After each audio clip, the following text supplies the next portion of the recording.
Scene 2. An action potential arrives at the motor end plate. Firstly, the action potential reaches the end of the neuron at the axon terminals.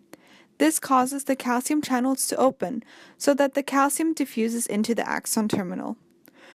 Once this has occurred, the vesicles release the acetylcholine which they contained, and the acetylcholine then diffuses across the synaptic cleft and binds to receptors on the motor end plates.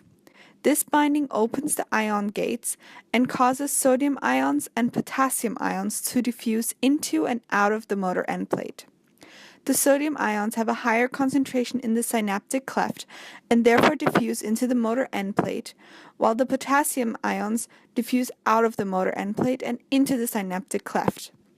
However, the concentration gradient of sodium ions is much greater than the concentration gradient of the potassium ions, so a lot more sodium diffuses into the motor end plate than potassium diffuses out, and this causes a change in the polarity.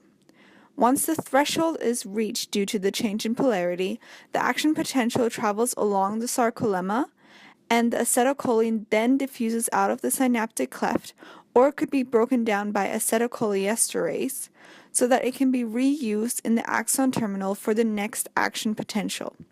This final process is called the resynthesis of acetylcholine.